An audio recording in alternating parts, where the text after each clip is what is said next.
Yeah, hi. Alrighty, ladies and gentlemen, it is time for your late, out of date Raw review. The first Raw of 2025 and the first Raw on Netflix. It is time for your late, out of date Raw on Netflix review.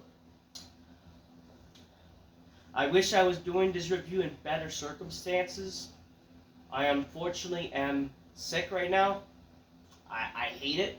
I hate that I'm sick, especially during like a big show. Like I would have loved to have done a review last night, but I was very, very weak. I was very ill to even like have the energy to really do a review. So unfortunately I'm doing it. I'm home from work unfortunately, so that's why I'm able to like be home and do this and rest as much as I can. You know,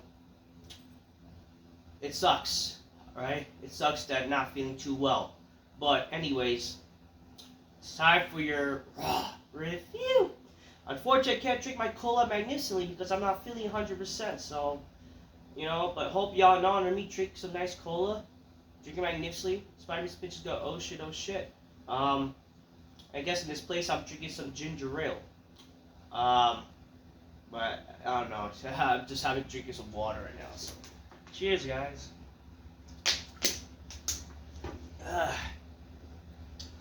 Anyways, other than that, it sucks that I'm not feeling too well to be able to do the review, but anyways, better Nate the lever, and now I'm going to be doing it. Bear with me, guys.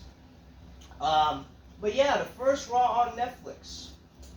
Oh, shit, I done lost my fucking, oh no. Oh no, I can't see. The belt. Oh, where is my glasses? My glasses. This is not the time. My glasses. Oh, fuck. Oh, blind fuck. God, this is more hardcore action. Oh. I'm blind. What the fuck? I'm blind. Oh shit, I just had it. Oh. I lost my glasses. My glasses. Oh. Oh. I done lost it. Alright, fuck it. Alright. Man, this is not the time to lose your glasses. I have to get up, ladies and gentlemen. Not feeling well. Oh boy. Where are you? Where are you? Oh no. Oh no. Oh no. What's around here? Don't tell me you went down to the couch. Oh no. Oh. Oh, there you are. I just literally wrestled myself while I'm not feeling well. I don't know. I don't know anymore. I guarantee that was probably more action. I'm not saying the show is bad, by the way. Just letting you guys know. Anyways, so the first Raw on Netflix. At least there was effort, you know. Not a bad show. I'll go on to say it was not a bad show. But I do agree with what people are saying. The show did feel a bit underwhelming. Because that's what I'm seeing people are saying. And seeing people, some people obviously liked it. Some people say they didn't like it. Some people are like saying it was a bit underwhelming. I'm in the middle, where I do think that the show was not bad. You know, definitely the presentation of the show was much better than usual. It did felt a bit underwhelming in terms of the booking and how things went out, and plus, like really, in all honesty, the main problem with this show was, like, it didn't have any cliffhangers, didn't have anything to make you look forward to next week's show. You know, it just felt like, honestly, a glorified pay-per-view, which is not a problem. You know, that's a good thing. The way they booked the show should have been more like how they do for Saturday Night Main Event. But, at the end of the day, it wasn't a bad show. It just, like, they really didn't do enough to keep you tied to want to watch next week, I would say. Like, if I'm a casual viewer, if I'm watching Raw for the first time in years, I don't think this is going to keep me watching next week. You know, especially what they announced for next week. Next week is the real Raw of what we're gonna get. Is the real Raw that they're basically gonna book normally. There's not gonna be Cena gonna be there. I mean, Cena said he's gonna be back full time, but it's not even said that if he's actually gonna be on the show next week. You know what I mean? And also, like, there's no Rock for next week. Rock did confirm he was gonna be on the show on Sunday, and he appeared. So he actually appeared. You're not gonna have Triple H showing up every week, even if you could. You're not gonna have Undertaker driving his motorcycle around the ring every week. You're not gonna have fucking Hulk Hogan getting booed every week, which we'll talk about. You're not gonna have that every freaking week, which people who actually draw money. You know? I mean, sure, some people say CMPunk's in a draw. He's not really a big draw, by the way, folks. But like, what was it? What was done like after like the show ending? Like with that match, we just got the match. No real like big cliffhangers of the show. I thought the show was supposed to be 3 hours and 30 minutes. Even though, so yeah, Raw is back to 3 hours. They can go a little overtime if they want, but it was like this show was basically 3 hours and 30 minutes. It's supposed to be. But it apparently just went with 3 hours, and they did instead the 30-minute where they did like a post show, which whatever. I don't know. The show wasn't bad. It just definitely felt underwhelming in terms of, you know, which their presentation. Like, sure, when they started the show, you know, definitely the production was fantastic. I'm not denying that. The production, the look of the show. Not bad, you know? Definitely, the show definitely felt like a pay-per-view type of show. It felt like a show that you'll see, again, their PLEs, their pay-per-views, like how they do it nowadays. It felt like definitely a more of a pay-per-view-esque type of show on Netflix. But other than that, it's like, other than what they did after the first match, and after what they did post, like, it's just, the pacing of the show didn't really feel like as exciting and what they could have done to make this show grandeur, you know what I mean? And again, for a Raw that's, you know, debut on Netflix, they didn't have fucking Gunter on the show. You know, Gunter, the World Heavyweight Champion, the champion of Raw, and he's not on the fucking show? I don't know. Oh, but we got a bit in yet from him. Like, what kind of sense does that make? And Braun Breaker, who is the Intercontinental Champion, was not even on the fucking show. Oh, they're doing the women's finals next week on Raw instead of this because they don't have time or they don't want to be overshadowed. Hello, motherfuckers. That's like saying you don't want to book a Intercontinental title match to be overshadowed at a WrestleMania show. You know what I mean? Not that I give a fuck about the women's IC title, but like, come on here. But yeah, they announced some shit for next week, which is basically be the real Raw on Netflix of what we're going to normally see. This was literally just kind of like, it felt like an anniversary show, let's just say. Like, it's going to be a good show to watch if you're casual, but then you're not going to care to watch next week's show, because next week you're not going to see Undertaker there, you're not going to see Cena being there maybe every week. I don't know, they didn't announce that he's going to be there next week, even though it's his last run, right?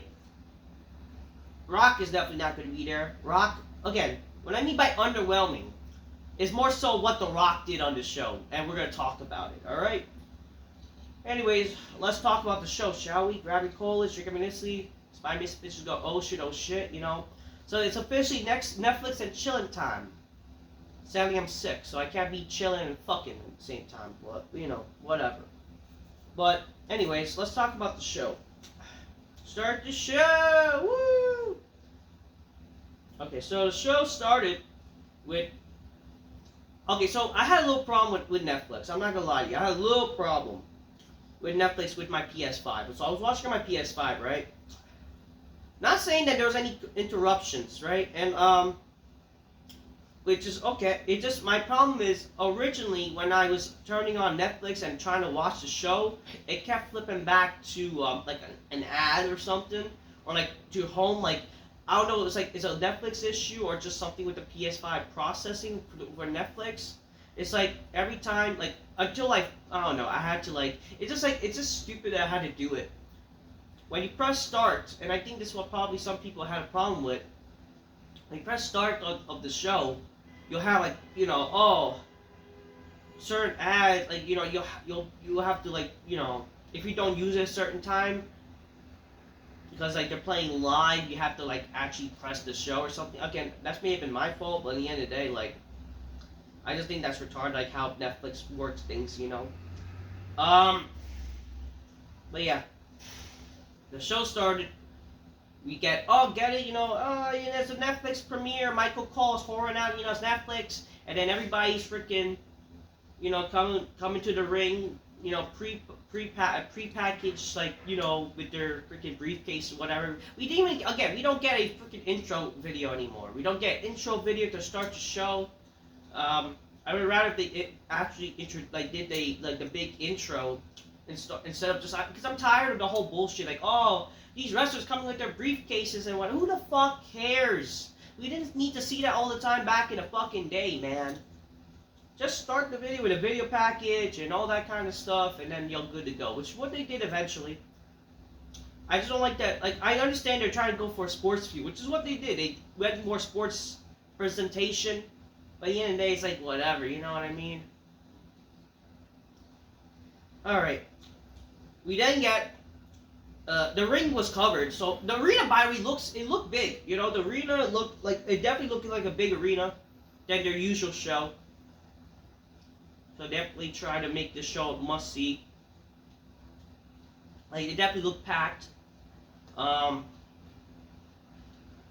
Not sold out, I think, but like, you know, like not as they go plain, but definitely a lot of people were there, that's for sure. It definitely felt like a PLE, you know, like it looked like, you know, that's what the Survivor Series looked like a little bit, but except a little bit of Raw stage type of thing. We got a video package of the history of WWE, you know, cable television, the history of wrestling, you know, it started from, you know, local sports to cable television to now streaming. We get, again, this long history of WWE, seeing history of WWE basically. And it was a beautiful video package. It's all available on WWE's YouTube channel, obviously, but it's beautiful. You know, they're very good with their production. I am not gonna lie. They presented it with like over like projection, like because the ring was covered, so they were like doing it around, which was it was pretty cool. I will say this. The presentation of this show, was bar none fantastic. Fantastic. So, credit to that. Then, right when it ended, you know, to the present day, we see the ring come down, the projection comes down, and we see the ring, and it's Triple H in it. You know, Triple H always has to basically, again, I love Triple H, don't get me wrong. I'm a fan of Triple H. I'm a big Triple H fan. It's just I'm not a fan of his booking. You cannot deny that this guy is like has a massive ego, okay? You can't deny that. He is making like this is the Paul Levesque era. Like, enough, bro. God damn. Holy shit. The ring. I want to mention this. I forgot to mention SmackDown. So SmackDown has like a new ring where it's white ropes and a blue apron, which I don't like. I don't like the blue apron. Again, why not just have white apron with blue ropes? Why not have Raw with red ropes and a white ring? So unfortunately, WWE, their new ring, obviously it's going to take a lot of time to get used to. But I am not a fan of the Raw ring. The Raw ring has a bunch of logos, has Fortnite. Ugh. And it obviously has Netflix on it and all that kind of shit. Yeah, it was Black Apron too. I mean, it's unique, but it's just like in the end of the day, it's not like something that, you know, if you're a wrestling purist, you're a fan of seeing that. Like, I am more a fan of the idea. Like, I mean, I don't know if I would have liked the idea of a black apron with maybe red ropes and a black, you know, I don't know, black square, I don't know. But like at the end of the day, I would prefer like a traditional red ropes, white ring, like ring apron and the Raw logo around the ring. That would have been cool, but I don't know. I wouldn't even mind if there's like a little Netflix logo on the side too, but whatever. So that's the new changes, unfortunately. You see Triple H, he says, 17,000. I can't even do the voice, unfortunately. I'm not feeling well, but like, I'll try my best. 17,000 plus sold out Los Angeles. Let me hear you. In this moment, this is the moment all you can be seen and hear the entire globe. Show them who you are. Tell them that this is the WWE. We are louder than anything you've seen before. I already know the answer to this, but I'm gonna ask you anyway. Are you ready? Then welcome to Monday Night Raw. Welcome to the Netflix era. Like, okay. So we got that, and then we see The Rock. The presentation's fantastic. Okay, fantastic. So yeah, we got Hollywood Rock again, or the final boss Rock. You know, his music transition to the, to the Hollywood Rock theme. It's great to see Rock, but I'm not gonna lie to you. After his promo, it makes you so fucking confused. Okay, I get what they're doing, but it doesn't help that it makes the show in kayfabe sense make sense. Again, keep in mind, this is a TV show still, okay? Monday Night Raw is a TV show. We're not supposed to like care about the backstage politics or whatever, right? We're supposed to view this show as a TV show. If you're a casual viewer that don't care about the inside news and shit like that, you'll be so confused. Because what The Rock said and did does not make any sense as a wrestler or as what he's doing in character, especially as the final boss. So The Rock, he basically came out and acted kind of more like, not really sure, he's basically corporate Rock. Because again, The Rock basically is part owner of WWE at this point. But the fact is, like, my God, like, The Rock, like, he really just came out, like, like, as babyface, I'm gonna be businessman Rock, basically. He didn't came out as the final boss, any type of character. He, like, even acknowledged, like, this is gonna be something a little serious, but it's like, what the fuck are you doing, bro? I'm so confused. And unfortunately, this promo he cut confirmed that he may not actually be at WrestleMania this year, and he's not gonna be at the road to WrestleMania. Like, this guy single-handedly saved last year's WrestleMania. People were looking forward to the idea of Cody versus Rock. I understand that The Rock has a busy schedule. He's like one of the most famous, again, he is one of the world's most famous actors in the world. Beloved. That's like no other wrestler's gonna do that if you think about it. But my God. It's a darn shame. Like, The Rock won't even be there next week. Again, I thought the idea of, like, with Raw and Netflix, we'll see The Rock more often. I mean, keep in mind, never say, of course, with the whole tired, like, never say never idea, that's what they even acknowledge. But, like, again, we might still see The Rock at WrestleMania, but he's not going to be wrestling, more likely. Like, that's the sad thing. Like, The Rock won't be there. He won't be freaking carrying this road to WrestleMania. Unless they're swerving us. But basically, that's what the type of promo he did. It makes us confused because he was the bad guy, he was a heel, and then now he's acting like a babyface. It makes no fucking sense, but whatever. You didn't even fucking say, like, the largest gate of trailer park trash. Like, he didn't even say that shit. Oh yeah, and let me fucking say this. Them celebrating the largest gate. So the largest gate basically means that the largest, money spent. So you're fucking celebrating them spending a bunch of money. Because this whole inflation shit. So you're celebrating that shit. Like, how is that something to celebrate? It's not like you sold out the most arenas. Because your arena could be sold out. But, like, you're celebrating, basically, the idea that you had fans spend a lot of money for your show. How is that something worth fucking celebrating? I don't know. Especially when a time of inflation crap like that. Maybe more people be going to your show if your shows were actually more affordable. Then you don't need to worry about gates and whatever, and worry about selling out show, bringing in certain people. Maybe if you made the show more affordable. I don't know. Oh shit. Hopefully I can.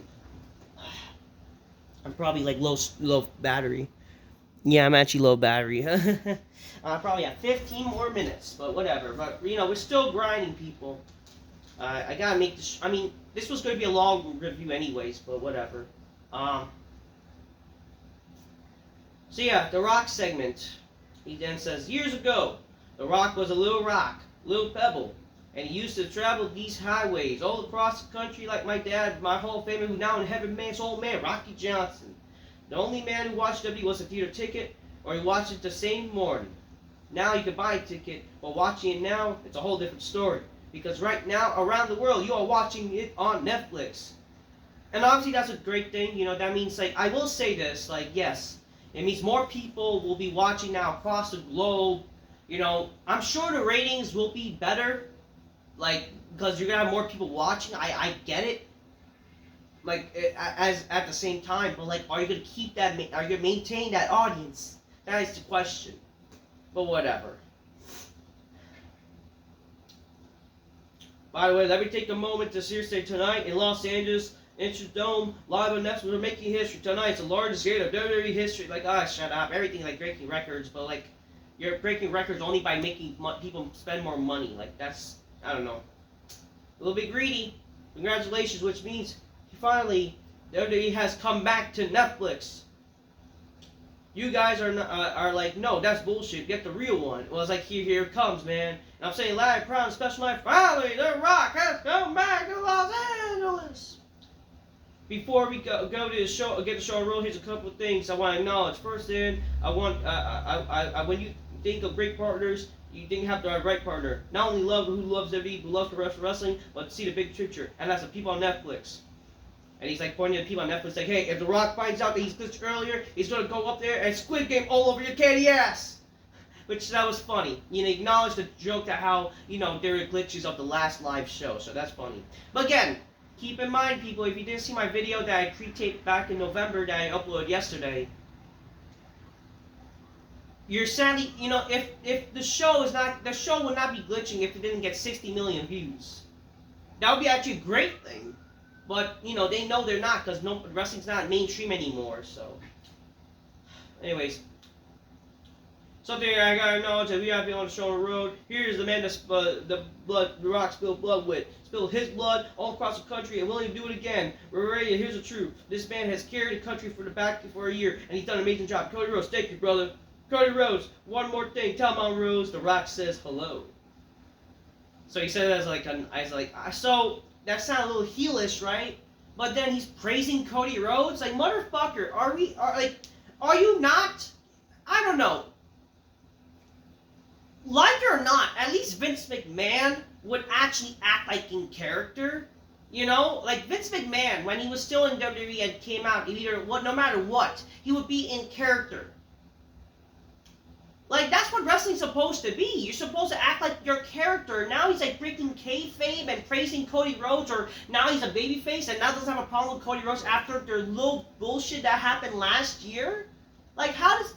Obviously that means, like, basically they gave it away that they're not going to do anything with Cody and Rock anymore, unfortunately.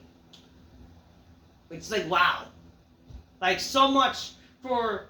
They literally had The Rock came back at Bad Blood, by the way. They had The Rock show up at Bad Blood, and now it amounts to nothing.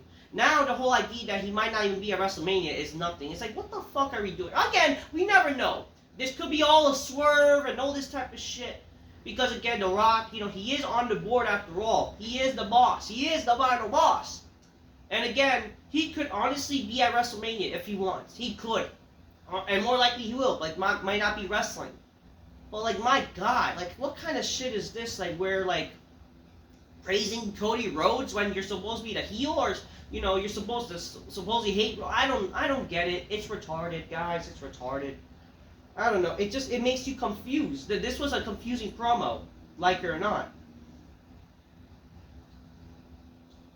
Lastly, I want to acknowledge one other man. That's my cousin Roman Reigns. Not only Roman Reigns, the original tribal, not culture, and Samoa culture. We got a big shout out tonight. Tribal combat rules. Solo versus Roman. Rock will be watching. The world will be watching. The Rock proudly, the High Chief Sula, with the title of Pride and Respect. The man of war spirit. I'm watching this match closely. Los Angeles, I love you. The world is watching. Right now, Netflix, I love you. Let's get this show on the road. If you smell what The Rock is cooking. Like, The Rock is still entertaining. He's still The Rock. But, like, it made no sense what he was doing. You're confused. Anyway, so the show did start with, so the match So the first match, the first match was the Tribal Combat match, which I was surprised that it opened the show. They didn't announce the main event was to be Punk and Rollins, regardless. But I was like surprised that this was not at least at the middle of the show. But you know what? Starting off hot, so I guess that's not a problem. So yeah, Roman Reigns defeated Sikoa in the Tribal Combat match. This was kind of similar, actually, to what they did. This match was similar to I guess Bloodline rules back at WrestleMania, because they had a bunch of people coming out. The match when it started was a bit whatever, like it was a bit slow to my taste. I thought this match was a bit slow when it started. It eventually did pick up, especially when Roman they even said it was the last ride. Like he did a powerbomb through the table. They said it was the last ride through the table.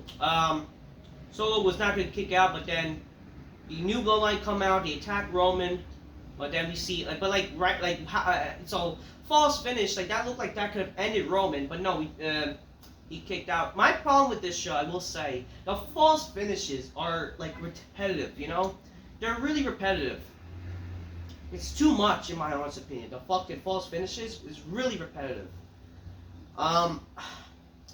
Yeah, then you had Reigns. He then got advanced because the OG Bloodline, which was Jimmy and Sammy. They came out to help Roman. But Solo kicked out of the spear. I don't know, just false finish. We then see the old OG Bloodline, new Bloodline, they're colliding each other, and we then see Kevin Owens out of nowhere when Roman was about to do a spear. He did a stunner to Roman. But then Roman kicked out. But then you see Cody coming out to help attack Cody. So again, so much for being not cleared to fight, and yet he's attacking Cody. I don't know, whatever. Yeah, and then Roman eventually does win, beating Solo. And he's, so not really a big cliffhanger, nothing with The Rock, really. I mean, The Rock, he did show up right after this. So Roman just wins. The match was fine, okay? Definitely, sure, a big presentation for Netflix, but, it's really, that's it? That's how they ended it? This show, again, was kind of very predictable. I will say that. This show was very predictable. So, yeah, Roman defeats fucking Solo. And then The Rock comes out. We see The Rock going, Paul Heyman, he had the Ulafala. He was about to put it on Roman, but then The Rock comes out and then he says, hey, give me the Ulafala. And then he puts it on Roman and they kind of embrace, and that's it. The Rock basically ends basically the idea of Rock versus Roman ever happening is officially kind of dead at this point. Which, I don't know. I don't know. Is it the end of the world? No, but it's God forbid something should make you care about the show. You know what I mean? Then we see a Pentagon Jr. vignette. Officially, he's coming. We do see a confirmation that the New Day versus Rey Mysterio match is not even happening tonight. Which, so much for I don't even know. Whatever. We see Rey Mysterio, LA Knight, the War Raiders, Fluffy, the comedian, Ashton Kutcher, Michael Chi, and Wales are in the crowd. So yeah, definitely this show had a lot of appearances by people because this was the big Raw. They were trying to also get celebrities on the show, which alright. The only celebrities that sadly only watch wrestling or they're being paid to watch it. It's a darn shit. Whatever. We see John Cena coming out. Legit. I never let, I never hibernate. I'm never gonna take a break to nation. Buy my merchandise. Buy my new blue breaks nation. Who cares that I had that red shirt before? At least Cena's back. Hopefully the cancer kids doesn't die. We need Cena back to save the kids from cancer. Okay. This promo is one of the reasons why no wonder people don't like Cena. Let's just say that. His promo was so corny. Oh my god. This promo, man. Ugh. I'm trying, oh yeah, it's John Cena, it's his retirement tour, and I still have not yet to make a video where how I would book John Cena's retirement tour. I don't know, not that it's making a big deal, it's not like WWE would care or whatever. Anyways, John Cena, he comes out and says, let me Let me talk to them for a second. He kind of acted like rapper Cena for a little bit. Come on now. Everybody's talking about it, but you just don't understand it until out here right now. It's something different. Do you mean? Damn, that's people everywhere. LA showed up. I know we heard it. And under this first time, the Raw's broadcast is simultaneously throughout the world. And the one thing different is you. Just shoot it. Let them know. Over the years, I learned that you guys are very smart and very understand of the audience. And just got bigger. It just got bigger. Everybody can see right now, and the energy, your enthusiasm, as The Rock would say, it's electricity. It's felt all over the world, and all the way to South Korea, all the way to Brazil, and let them know, Los Angeles, even in India. Let them know, Los Angeles. Thank you, Netflix, for allowing us to finally see the experience that is Monday Night Raw, and thank you, Monday Night Raw, for allowing us to stand in the WWE ring in full jorts. And the last time, I want to think a better place to start my farewell to Los Angeles, California. It's not just the excitement, it's slept in the car in Gold's Gym, Venice. I learned to wrestle in UPW, Orange County. Y'all, I had a rented 2-bedroom apartment in 106 Downey, like 600 feet from this building. Guys, this is where the prototype was born. LA was when I won the first championship. For 25 years, LA has allowed me the opportunity to perform one last time in the city of dreams. I humbly stand before you and say thank you. This is what it's about. It's about making moments and not a lot of noise here. And a lot of noise here outside of here. Every day, there's a new headline. Who's John Cena's face at WrestleMania? Who's I'm going to face by my last match in December? Then throwing names like Drew McIntyre, CMPunk, Logan Paul, Gunter, Cody Rhodes. There's asking, well, in this farewell tour, does John Cena become the history-making record 17-time world champion? I gotta be honest. I gotta be honest. You gotta be honest with me. I'll be honest with you. I don't see that happen. It's okay. The reason why is because of the streak. I'm not talking about Gunter's IC title streak or the Roman's 1,300-day champion run or the WrestleMania streak with the Undertaker. Y'all know what I mean. It's because 2,456 days since I won my last match, which that is bullshit. He won again. Your last win, or if you mean your singles match, but again, you had won like live event matches, motherfucker. Like that's bullshit. Whatever. And that's okay. I'm at peace. Matter of fact, like if I'm not right, my time is up. Their time is now. No. Don't get me wrong. We're gonna have some fun. I'm gonna have a great year. It's gonna be. But as far as 17 championship is concerned, it's never gonna happen. Hold on, wait. I forgot. I was thinking. This is the WWE. We don't make rules. Never say never. So again, he acted like fucking corny at this point, which I was fine with Cena. With his promo up until like wait. This is WWE. Oh, you mean this is the WWE where you could win like something like the Elimination Chamber, the Royal Rumble?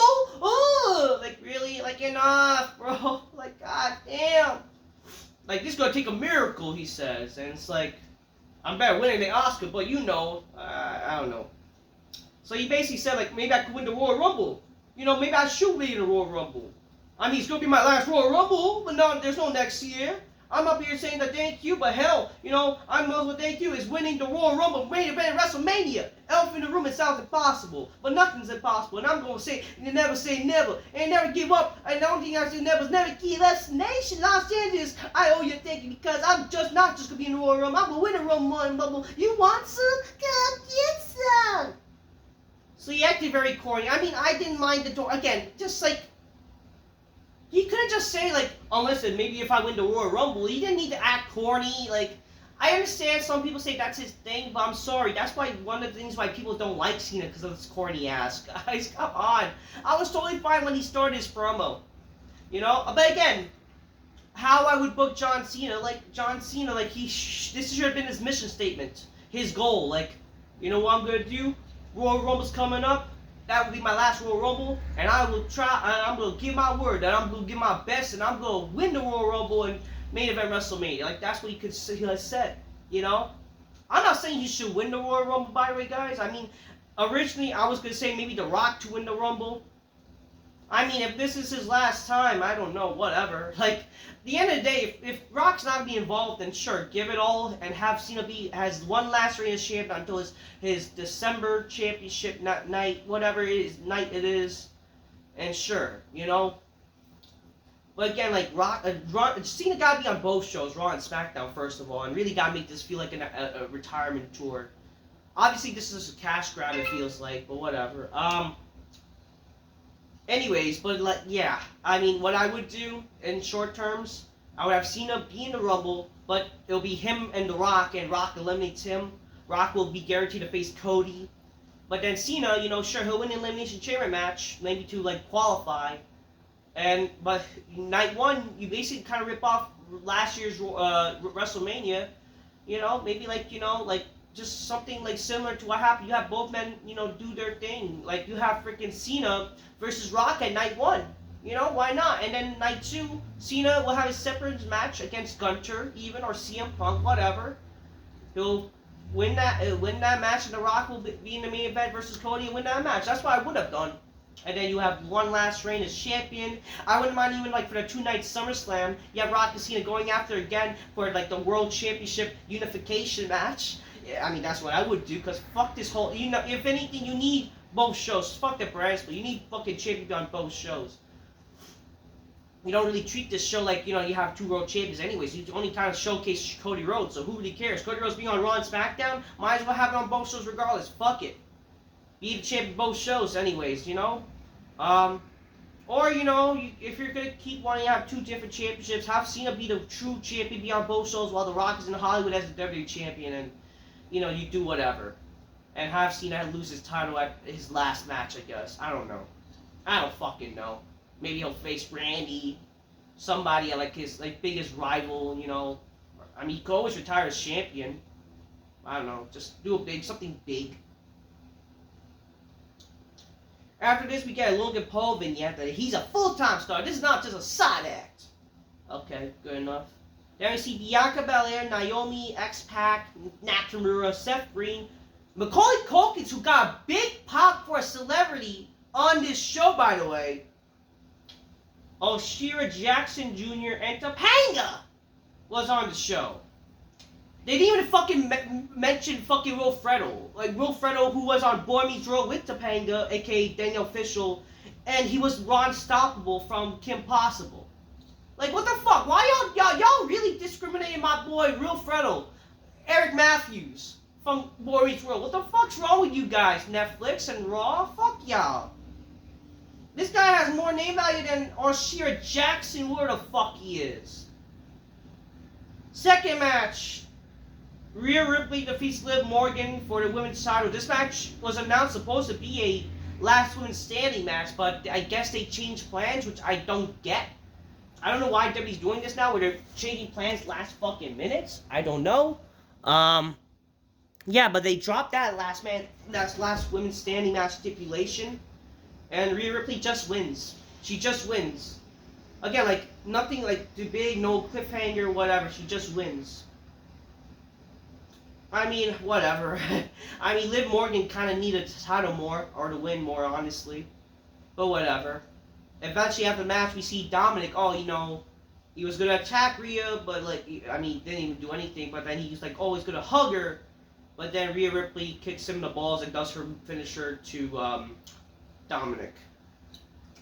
Yeah, a lot of false finishes in this match, and again, like, it made no sense with Liv Morgan to kick out of the bunch of moves that Rhea Ripley did to her.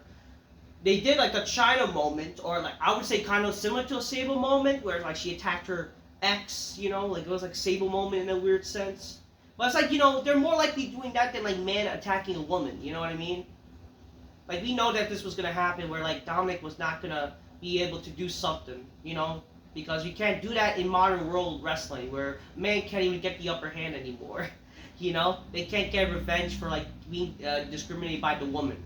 Like, you won't see the rock bottom to Trish Stratus anymore, all that type of shit. You know what I mean, folks? But yeah. But then after that, we see the Undertaker, the gong, and the Undertaker comes out with his motorcycle, and he just posed for Rhea Ripley. This was kind of a weird segment, I'll be honest with you. As much as I love Undertaker, I feel like they could have done something different. They should have done a segment where Undertaker, kind of similar to, like, what they did with Raw XXS, and they could have had the Undertaker show up and, help, like, a younger guy get the upper hand. I mean, heck, why not have him come out during the fucking Bloodline match? Maybe someone like, an old school wrestler interrupts, helps Solo, but then the Undertaker shows up for that. That would have been a better segment, I would think. And again, just him showing up with the gong and disappear. But, I mean, whatever. I mean, it was cool to see Taker, though. Not complaining. Not complaining. But it's like, it's kind of weird, though, with the segment. Like, did that need to happen, really? Captain Kelly's interviewing Abby. He's like, yeah, this was a big Raw. And then, like, you know, oh, yeah, American Made joined the conversation, and he wants to face a luchador, and he'll face one next week. And, I mean, couldn't they just announce, like, you know what, you'll face a debuting Lucha Libre star up and coming now. They could have announced that, you know, just ignore it, because who really cares, whatever. The Rock is announced to be appearing next NXT for some reason, but whatever. I don't know. Michelle McCool, Lyra Valkyria, and Damage Control in the building.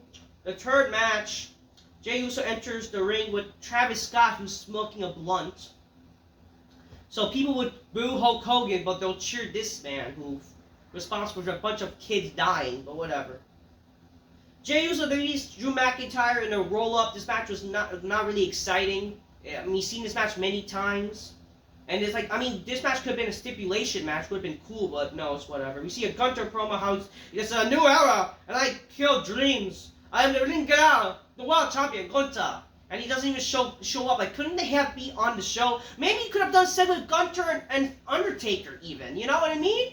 Why not? I don't know, man. Like, or you could have showcased maybe Gunter showing up in the show to confront CMPunk after his win. I don't know. Paul Heyman sings, Roman praises, and says, you know, the wise man, what is, like, we've got to showcase our celebration. What's the next day for the tribal chief? And he says, January 27, which, why is that show specifically? I don't know. It's the show before the Royal Rumble, but I guess, like, yeah, okay. They're hyping up that show. That's the same show where Goldberg's returning, supposedly. So I guess Goldberg will be in the Rumble too, because they'll announce their Rumble entry, whatever. Next week on Raw, Dakota Kai will race Lyra Valkyria, the finals of the women's IC title. Sheamus will face Ludwig Kaiser, and the big thing they're gonna do is Damian versus Finn Balor in a street fight, which they should have done on this show basically, but whatever. We get a Hulk Hogan promo, and Hulk Hogan is booed by the bunch of fucking libtard, brain-dead, retarded, liberal, fucking smarky fans. These modern wrestling fans don't know anything about wrestling. Let's just say that, okay? A lot of these wrestling fans who are booing, oh, why didn't they boo Undertaker? Because Undertaker, like it or not, he's not as well known as Hulk Hogan, and let's be honest, he's not as public of a Trump supporter like Hulk Hogan is. Okay? Hulk Hogan, I mean, don't get me wrong, like, sure, Undertaker did his podcast with Trump recently, but the thing is, with Hulk Hogan, he was on TV with Trump. He was endorsing Trump on his rallies. That's how people are going to know. And plus, people have been mentioning him more. And also, it's like he's the easy target. You know, he's the easy target, unfortunately, because, get it? Oh, he mentioned one thing that sounds racist. You know what I mean, folks? Like, that's why. That's why people... I understand that's why a lot of people are always be hating on Hogan because he went on a, you know, a racist rant. But again, like, who cares? Just because he said one thing about a fucking black guy that was dating his girlfriend. Like, you don't know the relationship.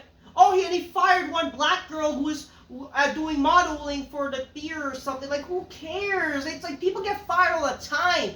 Like, every little thing, Hogan's a racist and a bad guy just because of his political beliefs. And it also just shows that a lot of modern wrestling fans, again, like it or not, a lot of smarky wrestling fans were on the show today.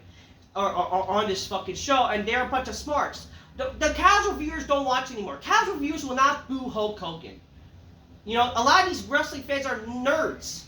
And that's why they're booing Hulk Hogan, because they're fucking weirdos that fucking support weird shit. Fucking A. Vote for the fucking stupid party, whatever. Anyways, after that, yeah, Hulk Hogan, he says, you know, let me tell you some maniacs. I've been in business 40 years, greatest hero of my life, and, you know, one of the greatest tag teams over the years, but one of the greatest tag teams I know is, you know, I got Hulk Hogan's great real American beer, and I team up with the past a bunch of people like Macho Man and Andre the Giant, but the greatest tag team is WWE making history tonight, teaming with Netflix. So what you gonna do when WWE Netflix runs wild, you maniacs? Obviously, that was a weird promo because the fucking smarts were booing all these fucking liberals, all these fucking... Again, it was Hollywood. You have a lot of Hollywood people that are there that were probably booing Hulk Hogan. So, fuck that. The main event. CM Punk defeated Seth Rollins. This match was actually not bad. I liked how this match started. I liked how they were punching each other. And, I mean, well, the problem is, again, the punches did not look real. I think that's also one of the main problems of this show is the punches are not as real as like how the wrestlers were back in the day. Like there were more realistic punches, and they look believable and more star power, you know. But I will say I like that they roll a little bit outside of the crowd and use the announce table a little bit. So they have a new announce table also. Announce table's not gonna break anymore. That's for sure, sadly. Rest in peace, that little trope for WWE where announce table breaking. Yeah, it's tough, definitely. I mean, not every time you need announce table breaking, but like, it sucks that little trope is gone. Yeah, CM Punk, but after like commercials, again, there's commercials on the show still. Unfortunately, after commercial, this match started to die down. They started doing false finishes. They did their full finisher to each other, but then kick out, and then they did their finisher, kick out, and then CM Punk did 2 GTSs. Eventually, and like they did, like it was like similar to how he defeated Moxley at AEW, where like go to sleep, but then CM Punk, then was it Seth Rollins? He's like saw Akashi landed on top of Punk, and then 2 go to sleeps, and that's how CM Punk wins. Oh yeah, Rollins did a pedigree. He did 2 pedigrees, which I did not like. You know, just kicking out of 2, that made the finish look weak.